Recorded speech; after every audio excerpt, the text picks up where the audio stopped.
আল্লাহ তাআলা কিয়ামতের দিন সাইয়েদনা নূহ আলাইহিস সালামকে বলবেন, নূহ তুমি কি দাওয়াত পৌঁছিয়েছো তোমার উম্মতের কাছে?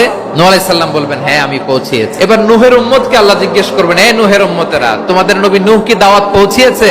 নূহের উম্মত বলবে, না আল্লাহ, আমাদের কাছে কোনো সতর্ককারী আসে নাই, কোনো নবী টবি আসে নাই, কোনো দাওয়াতও আমরা পাই নাই, আপনারাও চিনি নাই, জান্নাতও চিনি নাই, জাহান্নামও চিনি নাই। নূহ আলাইহিস সালাম বিপদে পড়ে যাবেন। তখন আল্লাহ বলবেন, নূহ তুমি বললা পৌঁছিয়েছো, তোমার উম্মত বলে কিছু পায় নাই। নূহ তোমার কি কোনো সাক্ষী আছে? তোমার কথা আর তোমার উম্মতের কথা তো মিলে না। তুমি বললা তুমি আমার নির্দেশনা দাওয়াত পৌঁছে দিয়েছো, কিন্তু তোমার উম্মত বলে পায় নাই। নূহ তোমার পক্ষে কোনো সাক্ষী আছে? নূহ আলাইহিস সালাম বলবেন, আছে। কে? উম্মতে মুহাম্মাদী। তখন আমরা বলবো, আল্লাহ, আল্লাহর নবী নূহ আলাইহিস সালাম তিনি আপনি যা যা বলেছেন ঠিক তা তা তার উম্মতের কাছে পৌঁছে দিয়েছে। এবার নূহের উম্মতের সাথে আমাদের ঝগড়া লাগবে। তারা বলবে, তোমরা আসছো আমাদের হাজার হাজার বছর পর, তোমরা কি করে জানলা? তোমাদের সাক্ষী ধর্তব্য হবে না। আমরা তখন বলবো, আমাদের কোরআনে তোমাদের নবীর নামে আল্লাহ তাআলা একটা সূরা নাজিল করেছেন, সূরাতে নূহ।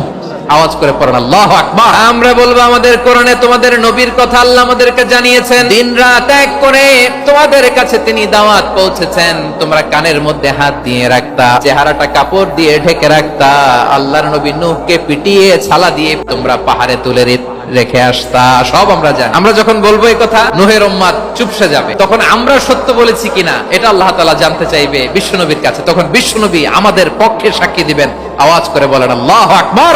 এজন্য আল্লাহ বলেন, নবী আপনি হচ্ছেন সাক্ষ্যদাতা, সব নবীদের উপর আপনি হবেন সাক্ষী, আবার আপনার উম্মতের সাক্ষীর উপর আপনি হবেন সাক্ষী। তার মানে নবী গো, কিয়ামতের কঠিন ময়দানে আপনি হবেন রাজ সাক্ষী।